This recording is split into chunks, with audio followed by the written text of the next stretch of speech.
Assalamualaikum warahmatullahi wabarakatuh. Alhamdulillahirrabbilalamin. Pada kesempatan kali ini kita akan menjalankan proses belajar mengajar pada pertemuan kedua di mata kuliah manajemen zakat dan wakaf. Nah, di pertemuan kedua ini kita akan membahas mengenai dasar-dasar dari teori manajemen ya. Mungkin teman-teman sebelumnya sudah memperoleh teori ini di semester sebelumnya gitu ya. Nah, ini sifatnya hanya flashback aja, mengingat kembali barangkali teman-teman ada yang lupa gitu ya mengenai dasar-dasar manajemen itu seperti apa. Nah, kenapa dalam mata kuliah ini kita perlu membahas manajemen? Karena yang akan kita fokuskan dalam perkuliahan manajemen zakat dan wakaf ini bagaimana pengelolaan zakat dan wakaf gitu ya, yang mana kaitannya dengan ilmu manajemen juga, sehingga penting kiranya untuk kita melihat lagi, meninjau lagi teori-teori dasar manajemen gitu ya. Nah, harapannya teman-teman ketika berlangsungnya pertemuan kedua ini juga bisa mengingat kembali mata kuliah manajemen sebelumnya yang sudah didapatkan oleh teman-teman. Oke, next kita akan bermula dari pengertian manajemen itu sendiri ya. Nah, manajemen itu apa sih sebenarnya gitu ya. Jadi kalau manajemen itu kalau ditranslate dalam bahasa Indonesia tidak jauh berbeda dengan pengelolaan gitu ya. Nah, kenapa sih harus ada manajemen atau kenapa kita harus mempelajari mata kuliah manajemen gitu. Nah, bisa teman-teman bayangkan nih kalau misalkan suatu perusahaan atau organisasi gitu ya tidak dikelola dengan baik, maka dia organisasi tersebut atau perusahaan tersebut tidak akan mencapai tujuannya gitu ya. Dimana kita ketahui bahwasanya setiap perusahaan itu pasti mereka memiliki tujuan gitu ya, yang mana dibuktikan dengan adanya visi dan misi. Begitu pula dengan institusi lembaga zakat dan wakaf. Meskipun lembaga zakat dan wakaf ini adalah lembaga yang non-profit ya, karena lembaga sosial, akan tetapi mereka juga memiliki suatu tujuan gitu. Nah, untuk mencapai tujuan dari masing-masing perusahaan tersebut, tentu diperlukan adanya manajemen. Nah, di sanalah fungsinya kenapa kita harus mempelajari ilmu manajemen itu gitu ya, agar kita mengetahui bagaimana sih proses manajemen yang baik itu gitu. Nah, berdasarkan referensi, manajemen ini berasal dari kata to manage yang berarti mengatur gitu atau mengelola tadi. Dalam hal mengatur akan timbul masalah atau problem, proses dan pertanyaan tentang apa yang diatur, siapa yang mengatur, mengapa harus diatur, dan apa tujuan pengaturan tersebut. Manajemen juga menganalisa, menetapkan tujuan atau sasaran, serta mendeterminasi tugas-tugas dan kewajiban-kewajiban secara baik, efektif, dan efisien. Nah, jadi tujuan akhir kenapa manajemen itu diterapkan, yaitu agar mencapai suatu keadaan yang efektif dan efisien ya. Nah, secara luas, manajemen juga diartikan sebagai suatu proses pengaturan dan pemanfaatan sumber daya yang dimiliki organisasi melalui kerjasama para anggota untuk mencapai tujuan organisasi secara efektif dan efisien. Berarti, manajemen merupakan perilaku anggota dalam suatu organisasi untuk mencapai tujuannya. Nah, ini dapat digarisbawahi ya, kalau manajemen itu adalah perilaku gitu ya, perilaku anggota dalam suatu organisasi untuk mencapai tujuannya. Bagaimana si perilaku anggota-anggota itu dapat diatur sehingga bisa dengan diimplementasikannya manajemen ini bisa mencapai tujuan yang pada akhirnya ingin dicapai oleh suatu perusahaan secara efektif dan efisien gitu.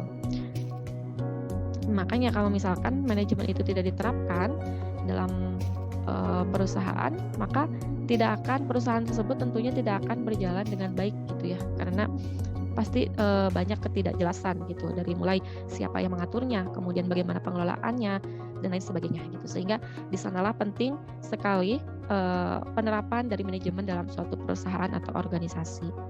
Nah, untuk mengimplementasikan manajemen ini tentu ada beberapa sarana yang diperlukan. Mungkin teman-teman pernah mendengar istilah 5M gitu ya dalam dalam menjalankan manajemen ini gitu. Diperlukan 5M. Apa aja itu 5M?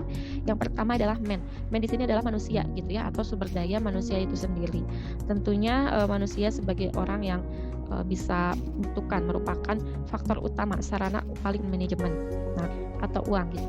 Dalam melaksanakan manajemen tentu diperlukan adanya modal berupa uang. Misalnya untuk menjalankan suatu operasional perusahaan tentu diperlukan uang gitu ya, untuk mengadakan faktor-faktor produksinya misalnya, itu pasti diperlukan uang. Kemudian M yang ketiga adalah material. Material di sini adalah barang-barang gitu ya, selain uang. Misalnya untuk melaksanakan manajemen itu misalnya diperlukan kantor, kemudian komputer dan lain sebagainya gitu. Pokoknya alat-alat yang bisa menunjang berjalannya suatu manajemen. Kemudian yang selanjutnya adalah metode. Nah, metode ini adalah cara atau teknik gitu ya dalam menjalankan manajemennya, mau menggunakan cara yang seperti apa. Kemudian yang terakhir adalah market. Market di sini artinya adalah pasar gitu. Di mana ketika suatu perusahaan itu didirikan, tentu harus memiliki pasar tersendiri untuk perusahaan tersebut ya. Misalnya perusahaan baju gitu. Tentunya dia harus memiliki pasar. Siapa yang akan menjadi target pasar gitu ya dari perusahaan baju tersebut. Nah, kalau dalam hal ini kita kan belajar mengenai perusahaan atau lembaga zakat dan wakaf. Juga harus ditentukan siapa marketnya dalam zakat dan wakaf ini. Dalam hal ini bukan berarti suatu lembaga zakat ingin mendapatkan keuntungan yang sebesar-besarnya ya, tapi ingin memberikan manfaat yang sebesar-besarnya, sehingga tetap harus menerapkan ilmu manajemen ini di dalamnya gitu untuk pengelolaan yang lebih baik. Lembaga zakat misalkan marketnya adalah muzaki yang memiliki pendapatan di atas rata-rata misalnya gitu ya. Nah, kemudian dalam manajemen juga kita mengenal adanya prinsip-prinsip manajemen gitu. Apa itu prinsip? Prinsip adalah suatu pernyataan fundamental atau kebenaran umum yang dapat dijadikan pedoman pemikiran dan tindakan. Jadi prinsip ini sesuatu yang sangat fundamental gitu ya, yang harus terpenuhi, yang harus dijadikan pedoman dalam melakukan suatu perbuatan atau tindakan atau pemikiran dalam pengelolaan perusahaan tersebut ya. Apa aja prinsip-prinsip manajemen ini? Ini ada beberapa prinsip, cukup banyak ya. Yang pertama adalah adanya pembagian kerja. Jadi kalau dalam suatu perusahaan atau organisasi itu tentu harus suatu pekerjaan tuh harus dibagi-bagi gitu ya. Jangan sampai ada salah satu orang yang merasa diberatkan oleh pekerjaannya gitu ya, misalkan overload pekerjaan, sedangkan yang lainnya santai-santai aja gitu, tidak mendapatkan pekerjaan. Sehingga pembagian kerja ini harus didistribusikan secara baik gitu ya. Kenapa sih pekerjaan harus didistribusikan secara baik?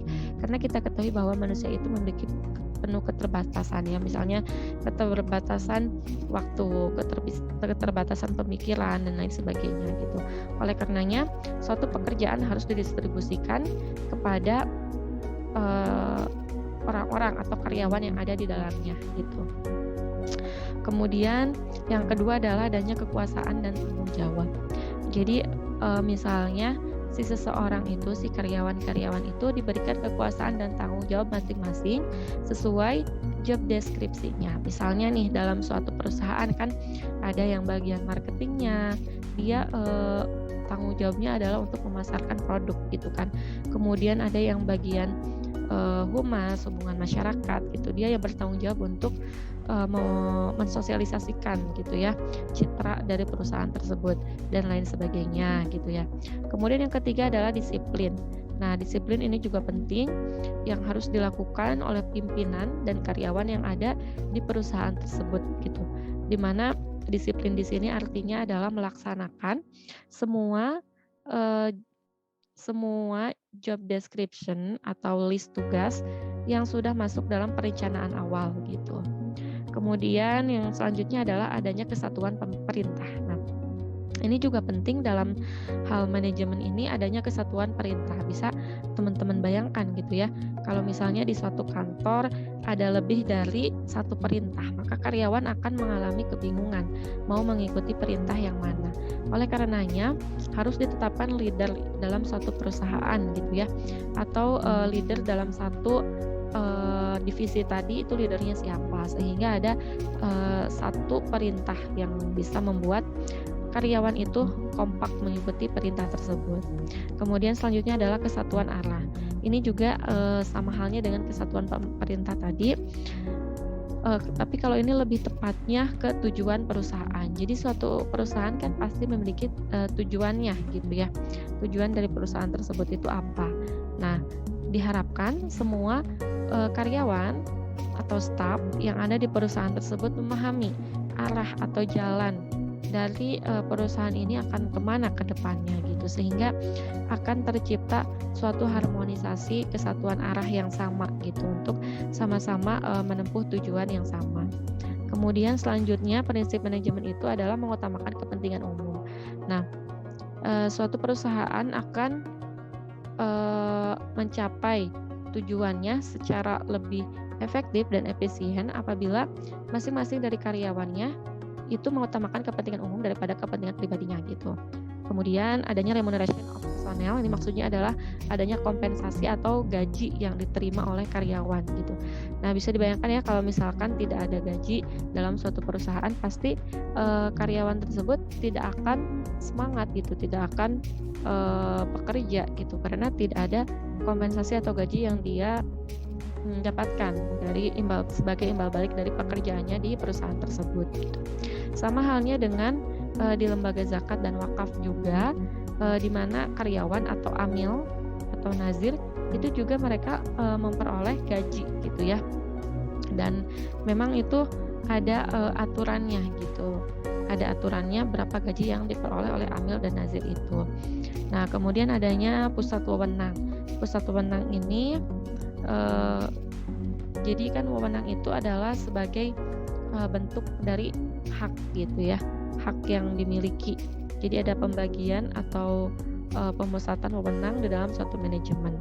Kemudian adanya hierarkis. Hierarkis di sini adalah organisasi ya, misalnya dari leader itu enggak, pada umumnya enggak dalam mengarahkan itu enggak langsung ke bawahan yang paling bawah gitu kan, tapi ada divisi-divisinya. Misalnya di bawah leader, misalkan ada manajer, di bawah manajer ada direktur divisi A, direktur divisi B gitu kan.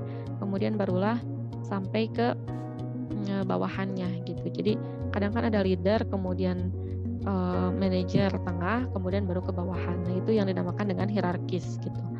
Kemudian adanya order. Order di sini maksudnya adalah ketepatan ya, ketepatan dalam menempatkan si karyawan. Jadi misalkan kalau karyawan itu memiliki keahlian dalam bidang finance, tentunya harus ditempatkan di bagian keuangan atau bendahara gitu ya.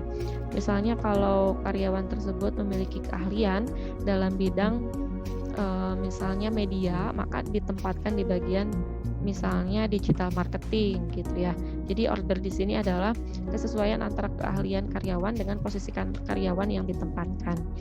Nah, prinsip selanjutnya adalah prinsip keadilan, di mana leader ini harus berprinsip keadilan dengan tidak membeda-bedakan karyawannya gitu.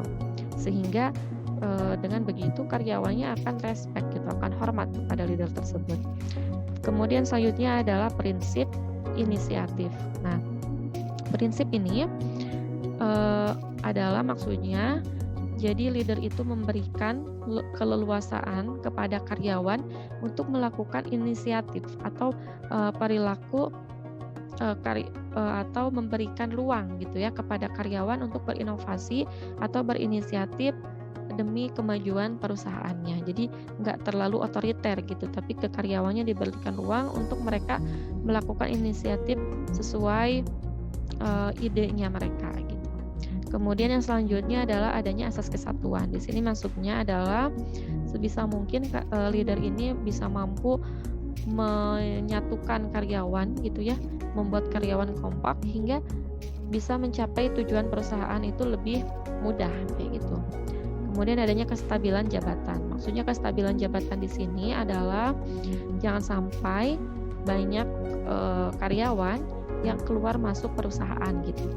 Itu sangat merugikan perusahaan karena ketika ada karyawan yang nggak betah misalnya atau karyawan yang resign, maka itu akan menimbulkan ongkos lagi untuk melakukan rekrutmen gitu ya, dan akan mengalami pembengkakan biaya dalam proses rekrutmen pegawai lagi, sehingga diharapkan prinsip kestabilan jabatan ini juga diimplementasikan di suatu perusahaan agar perusahaan itu dapat tidak memiliki permasalahan dengan adanya keluar masuk pegawai gitu. Jadi harapannya pegawai itu bisa betah dan lama untuk memajukan perusahaan tersebut. Nah, kemudian ini yang penting juga dalam ilmu manajemen adalah fungsi manajemen gitu ya. Nah, dalam rangka mencapai tujuan organisasi secara efektif dan efisien, manajemen harus difungsikan sepenuhnya pada setiap organisasi. Nah, apa aja itu fungsi yang dimaksud tersebut? Nah, ini kita sering dengar ya, dalam manajemen itu adanya planning, organizing, actuating, dan controlling. Nah, 4 hal inilah yang merupakan dari fungsi manajemen atau hal yang harus difungsikan gitu ya pada organisasi. Yang pertama adalah planning. Planning itu adalah perencanaan. Jadi penting kiranya suatu organisasi itu melakukan perencanaan.